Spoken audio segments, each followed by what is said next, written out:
Take care. Have this, yes, okay. We have a rotation of photographers that's going to come in through the room. So as long as all these distance report, you can just kind of go with the flow when you're in here. Essentially what we usually do is come in one person. We have about 1, 2, 3, 1 in the corner, 4, and then 1 in that corner. So max. You're okay for if you want to start here, that's totally fine.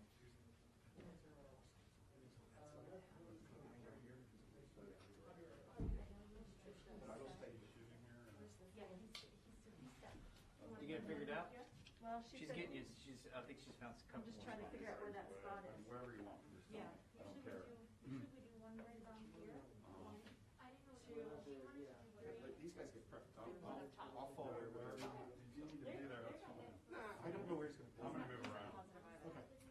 Can I start here? Yeah. What we typically do, just so you guys all know, is go clockwise along the line of rotation. So essentially get what you need for a couple seconds here, then you go to his position, he gets what he needs, a couple seconds-ish. Then this person pings up there, that person pings over here, and we walk out, and we rotate through again. Make sense? Yeah, So just kind of go with the flow, but keeping in mind that Just take my jacket off, so. and then just making sure you're not on top of each other, so we can all be mindful of space. Very much. What's our flow? So clockwise-ish, so we're gonna Okay. do, so this person, up top, corner, Greg goes out, Okay. 1, So I'll 2, go to there 3, next. 4, see? Make Okay. sense? Yep. Does. Cool. How many Thank people you. are out in the hall? This is it, I think Tom Oh, might okay, be the good. only Because I other didn't one. want. Like if Greg gets pushed out, Yeah, then he needs to be the head of the line for coming back he in would, with I Susie. think Tom just showed up actually, so let me go talk to him too. Okay. He was here early. Doesn't need to be excluded. Good, man. How are you? That was nothing.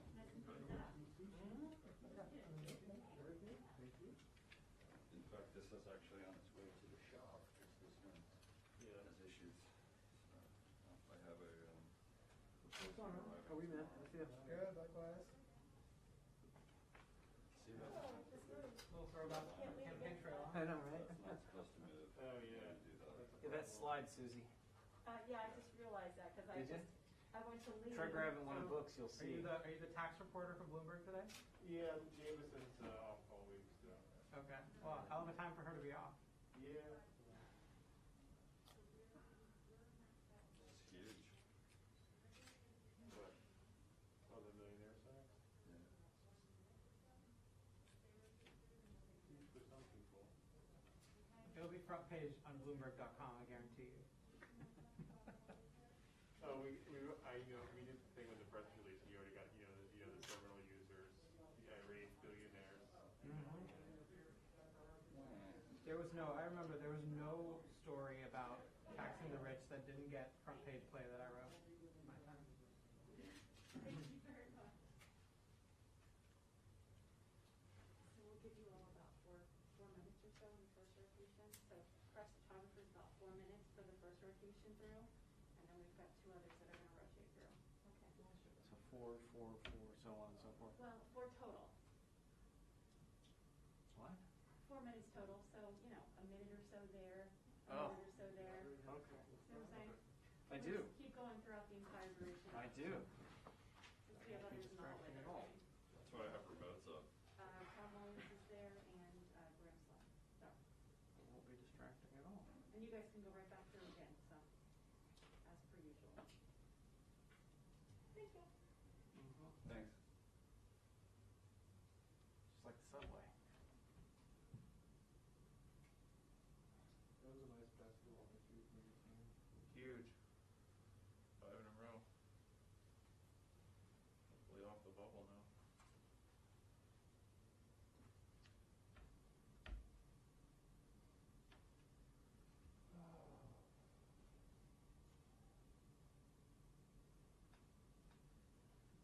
How are the Nationals?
Cool, yeah. I'll get done in a minute, but I can, very quickly. Actually, the team won the Super Bowl. I was at the game. I watched the football team play Tampa Bay, and they gave a really good performance. They didn't lose by that much. It was actually a really good game. Oh, yeah? Yeah. In fact, I think it was a closer game than any other playoff game.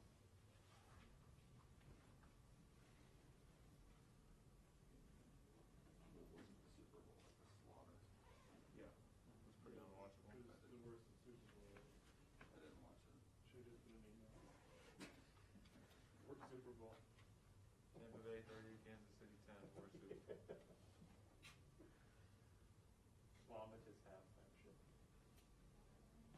Even the half show was bad. Oh yeah, it was like your worst night of drinking in like a fun house. Ugh. Just some dude running around with an unsteady camera and all of mirrors. Sounds horrible. Wasn't that bad. Oh, I'll take it. How about the commercials? Were the commercials worth watching? No, I guess that should be the name I'm right really glad I missed it. I haven't watched a Super Bowl in 25 years.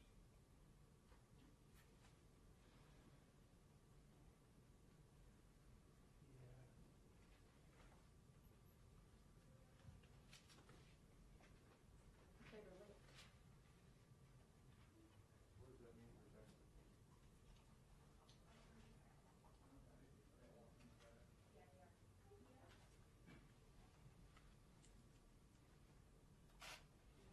Hey, Yes. how's it going? Good, how are you?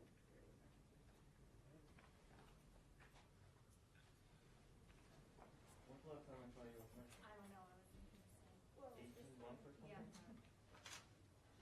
January 2019. No, can't be that long. They were like right on.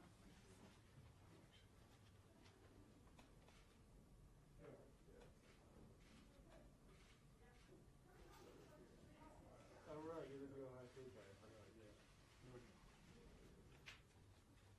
Hello. Good morning. It's so good to be in person, as it is. You all pick your spots there. I'm Elizabeth Warren, the Senior Senator from the Commonwealth of Massachusetts. I am here with my colleagues, Brendan Boyle from Pennsylvania and Pramila Jayapal from Washington State. And we're here to talk about the wealth tax. It is time for a wealth tax in America. I want to remind everybody what the wealth tax is. It is a tax on the fortunes above $50 million. In other words, your first $50 million is free and clear, but your 50 millionth and first dollar, you got to pay 2 cents.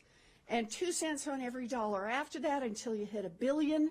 When you hit $1 billion, you got to pay a few cents more. This is a wealth tax that has been needed for a long time. We need it to produce more revenue, to create more opportunity in America. But it is a wealth tax that we particularly need because of the changes in this country under the pandemic.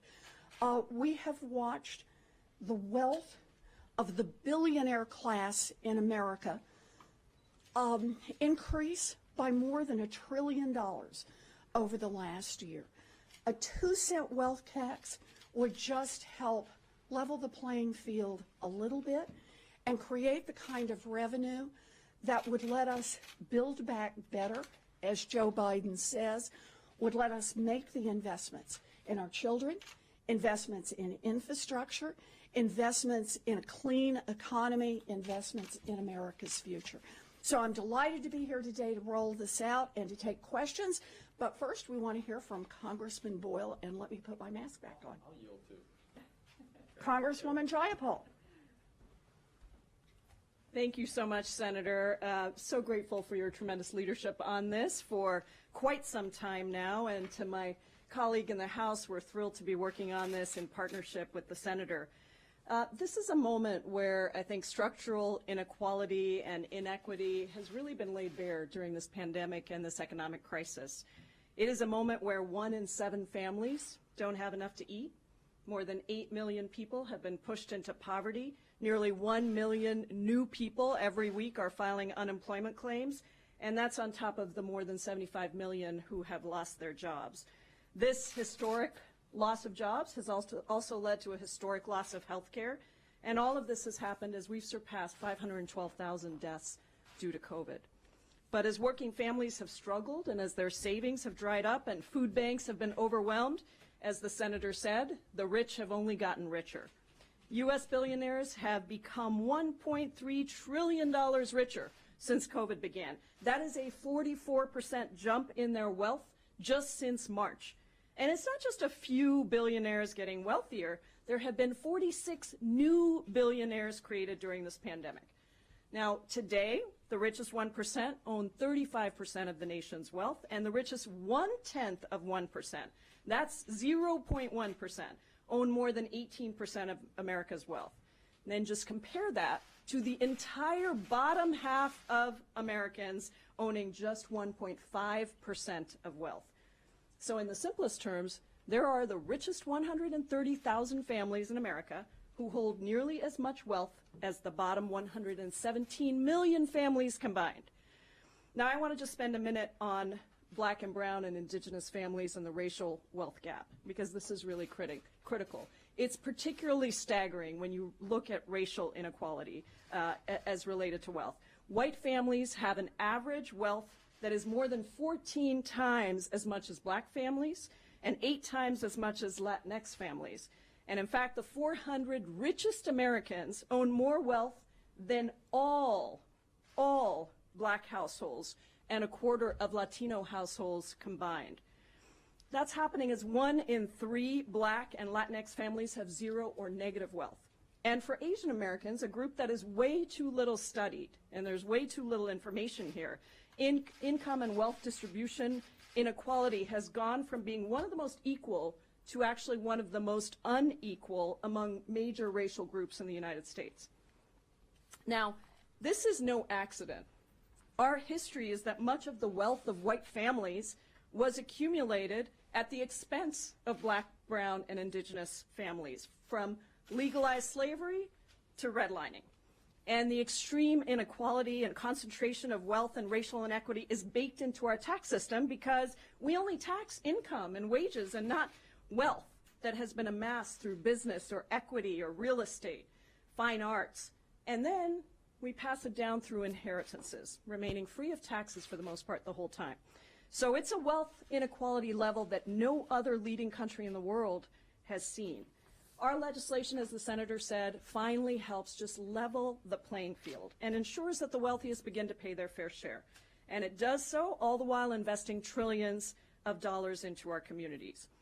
You already heard what it does, a 2% annual tax on those who have a net worth between $50 million and $1 billion. And yeah, you pitch in a little bit more if you've got more than $1 billion. But if you're like 99.95% of Americans who have a net worth of less than $50 million, you pay nothing new, not a penny. This tax only impacts 100,000 households, the top 0.05%. But still, it would bring in $3 trillion over 10 years. Just imagine what we could do with $3 trillion.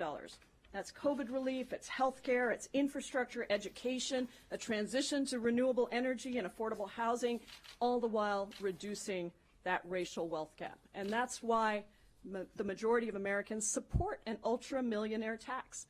Poll after poll has found that voters are with us on this, that it is time for the rich to pay their fair share. It's not just Democrats, it's moderates, it's independents, and even a plurality of Republicans. So I'm looking forward to working on this in the House with my colleagues and to bringing finally a fairness and an equity to our system.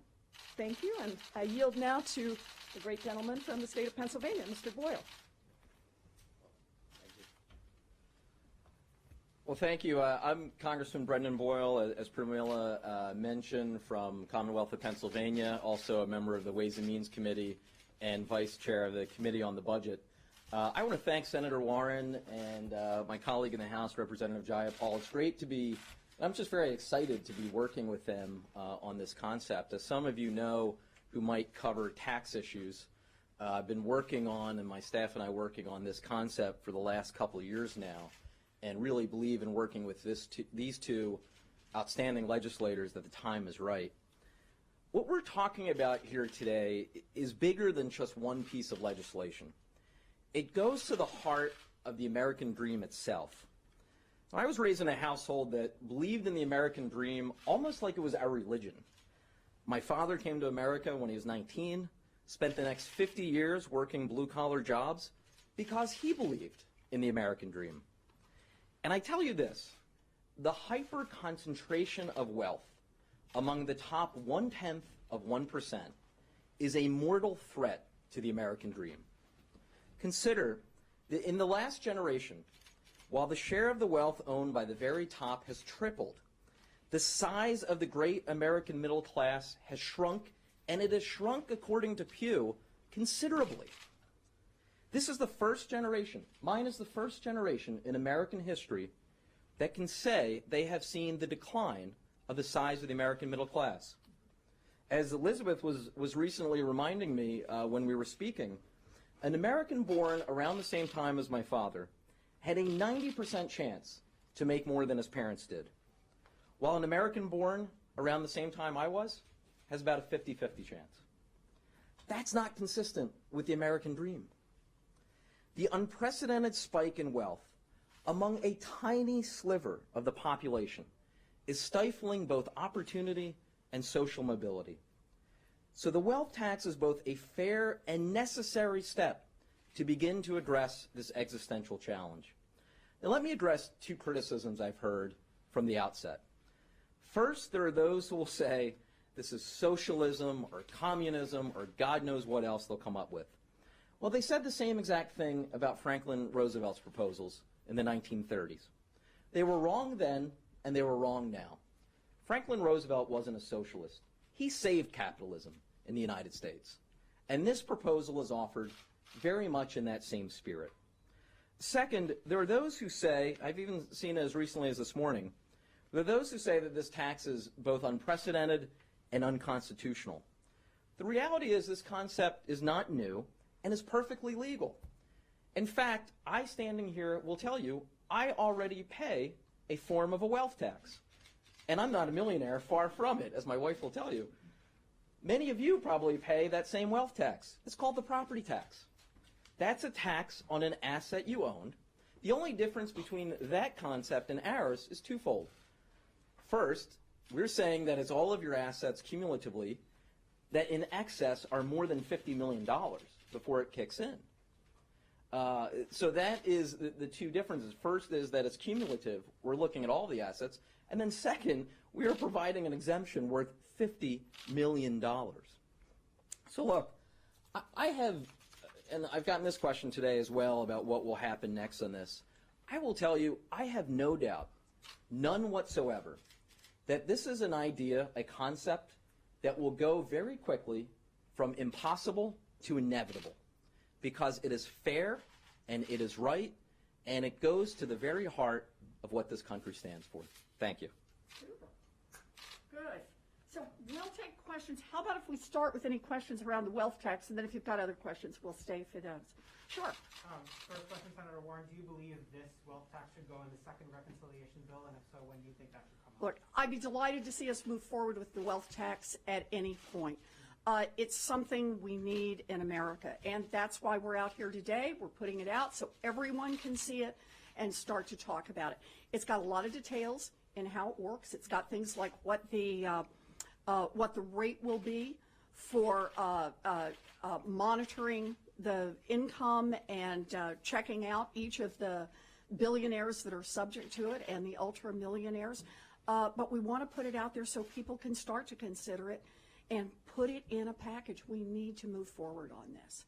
I ask that only because the COVID bill shows the struggle of getting Republican votes for President Biden's agenda. What happens, do you think, broadly to aspects of his agenda, including taxes, if things keep getting bottled up with a 60-vote? No, there are two answers to that. The first one is every time the Republicans want to talk about cost, then we should be talking about revenue, and that's the wealth tax. They want to complain about what things cost. We're putting forward a way to pay.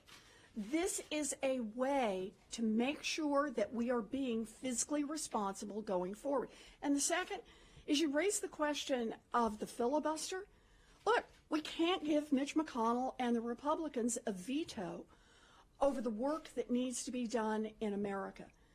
America elected Democrats to come here and get things done. And it is our responsibility to do that, not to hand Mitch McConnell an automatic no on anything that he and his billionaire friends don't like. If you want to add anything, either one of you, step up. Brendan, go ahead. I just had to say real quickly, look, we obviously had a debt and deficit issue before this. Over the last year, we have spent from the CARES Act through what we just voted for in the House, well past midnight the other night, we've been spending a lot of money. And by the way, I voted for every single one of those. I absolutely support it. But I recognize that at some point, we are going to have to turn to revenues. Well, here is a fair way to do it. Here is where, as Willie Sutton once said when asked why rob banks, here is where the money is. This is a hell of a lot better way to get revenue than taxing middle class and poor people in this country. Yes. You started these comments talking about the inequality of the pandemic. Why isn't this a part of the COVID bill? Right now, in the COVID package, we're putting together emergency relief, which means it's not about the revenue side, it's about where we need to spend money. And as the Biden administration has made clear, we need to spend money on getting the vaccines out the door. We need to spend money on making sure that people who need help the most are getting that help, and we need to spend money on getting our schools open. That's the thrust of COVID relief. Now what we need to turn to is build back better.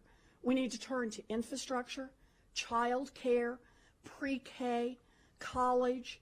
We need to turn to the things that create investment and opportunity going forward. And to do that, a wealth tax is the best way to pay for it. Yes? Some scholars have said there might be constitutional issues with this. Could you address that? We have included in the package multiple letters from scholars who are confident that there are no constitutional issues here. And really, I'll just stop there because there's not much more to say. You can kind of go into the individual pieces and the arguments. But we tax income in the United States. We tax estates in the United States. We're already taxing property in the United States. The difference, as the congressman identified, is that this is a tax that hits only the top 1/10 of 1%. And you know, we're talking a lot about fairness in our tax system. The 99% in America are paying an average of about 7.2% of their total wealth in taxes. That top 1/10 of 1%, they're paying about 3.2%.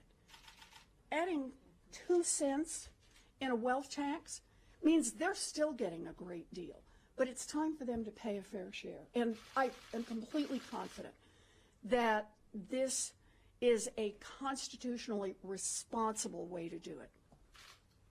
I just wanted to add something in terms of people paying a wealth tax now. Brendan mentioned real estate, but also when you die, your estate is valued and you have to pay taxes at that point. So it's not like we don't already have this. We already are doing this. We just happen to be giving a lot of people a big break all along the way where they're accumulating more and more wealth, which is again why these inheritances, as they're passed down, actually impact a smaller and smaller group of people, largely white, because that's where the wealth was to start with. You don't have to pay any tax on it until you transfer it. And so I don't think, I mean, I think that there's a lot of reasons why this stands up constitutionally. Yeah. Actually, I should just add, because Pramila makes the point, but I just want to make sure everyone sees it. We do the valuation now, too. Yeah. We do the valuation for all of the big estates. We just do it at death. But that happens there every year. Somebody dies. And so we're doing those valuations. What we're saying is you do the valuations every year. And, of course, once you've done them, they become much easier year over year over year. Once you've identified that somebody has a Rembrandt painting, they better still have a Rembrandt next year, or they better have a whole lot of millions of dollars that they can account for when they sold the Rembrandt. So this is already in our tax process. What's different about it is it truly focuses on the richest people in this nation, the people who could afford to pay a fair share. Understand, their wealth will continue to grow.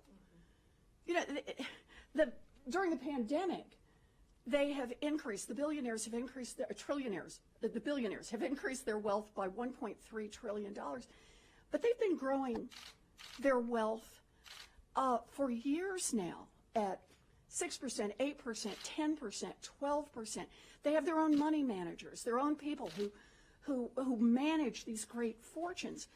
A 2-cent wealth tax means they just don't grow it quite as fast, but that 2 cents is an enormous difference for the rest of America. It is an opportunity for every child in America to have universal pre-K, an opportunity for every child to have child care paid for, and every parent, and to raise the wages of every child care worker. We can make a huge difference with this wealth tax. Senator, if you could expand more on your calls to end the filibuster, it doesn't have necessarily 51 votes yet.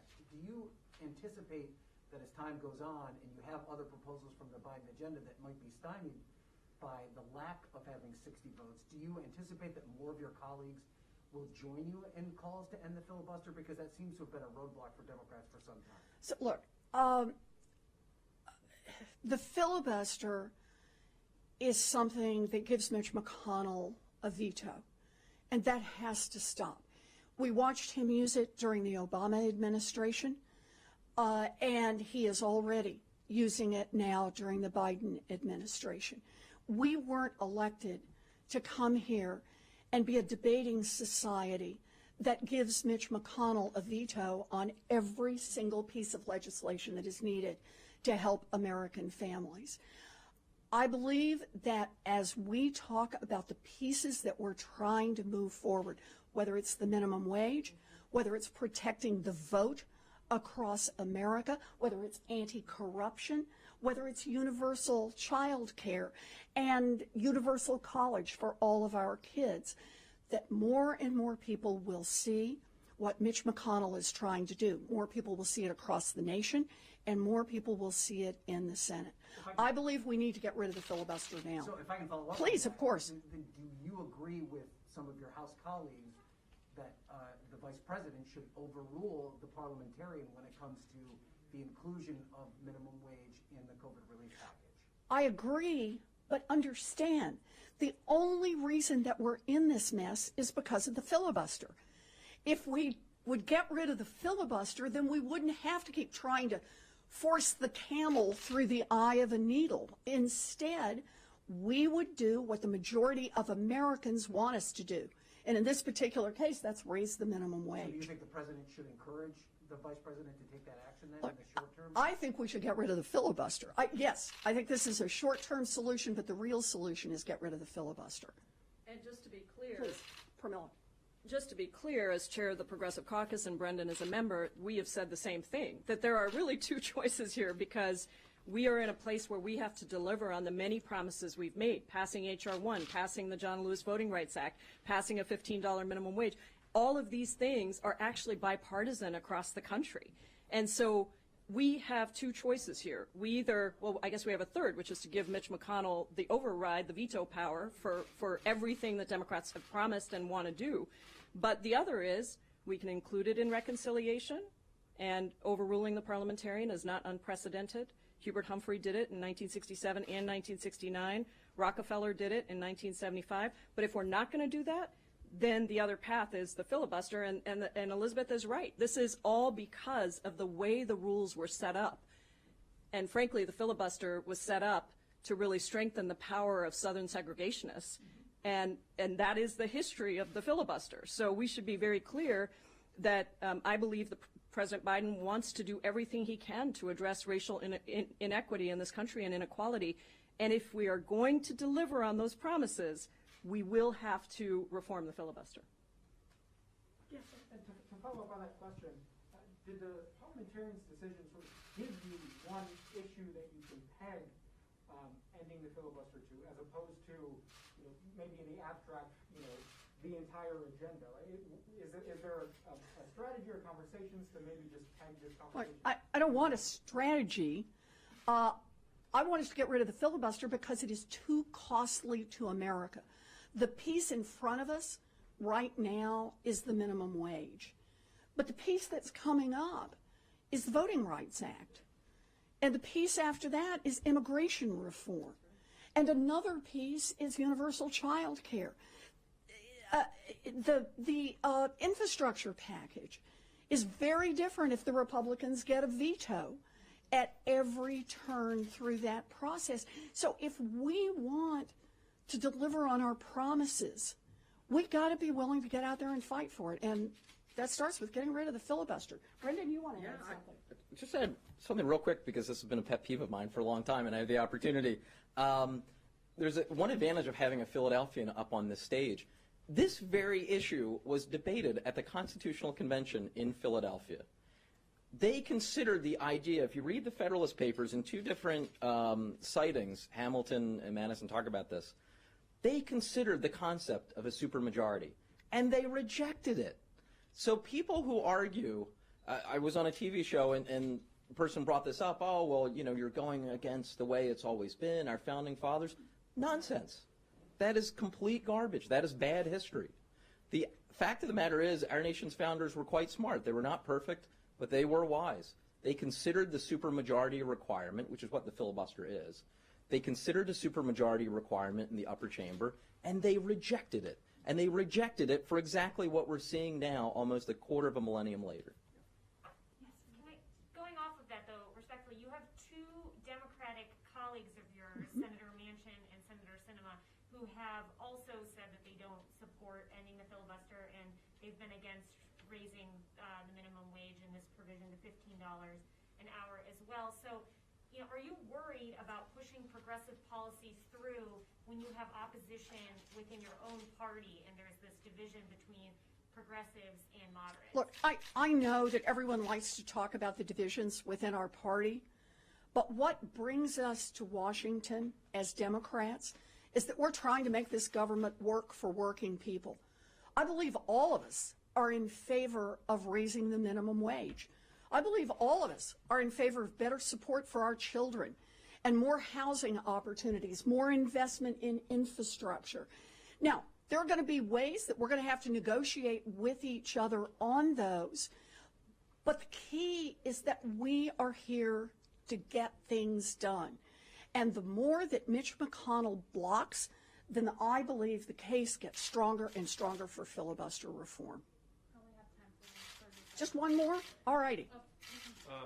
Do Leader Schumer and Speaker Pelosi support the wealth tax? Do they support putting it on the floor for a vote? You should ask them.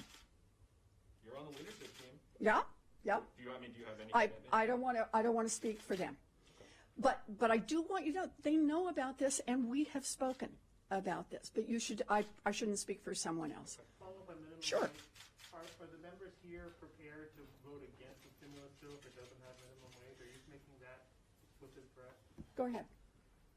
What we have said is we have to look at the final package. We have to look and make sure that it is not weakened in any way. I'm very proud of us in the House, and progressives were a key part of keeping not only the $15 minimum wage in, but also the survival checks at the same income thresholds that were originally there in December. And so we need to see what's in the final package. But we have made it clear that the minimum wage is a priority for us, and that keeping it at the same level with the same items that we passed in the House is going to be very important for progressives. Good. Quick wealth tax question. Sure. We'll do a real quick wealth tax. Real quick one. You had mentioned, Senator Warren, revenues that would be raised from this. Just to make sure I understand, do you believe those revenues should go toward reducing the debt or to fund other priorities? Look, I think it should go to fund other priorities. Okay. But the point is, this is $3 trillion over the next 10 years. And yet it would affect only 100,000 families in America. And I just hope everybody dials in on that for a second. We talk about income inequality in this country, and this kind of looks like this. But it's wealth inequality. where the slope looks like this. The difference between the very tippy top and the rest of America is enormous. And that very top is not paying a fair share. They are paying less than half of their wealth in taxes, unlike the 99%. We're just asking them, we're saying, you made it there, good for you, but pitch in 2 cents so that other kids in America have a chance to build a future. That's what this is about, building a future. Good. Thank you. And I want to thank my 2 colleagues for being here. It is terrific, always terrific to work with good people from the House, but I'm delighted to have someone from Ways and Means. This is exciting. And I'm excited now to be in finance over on the Senate side, and I'm always delighted to be here with Congresswoman Jayapal in this and the leader of the Progressive Caucus. So thank you all for being here. Thank you. We did this. There we go.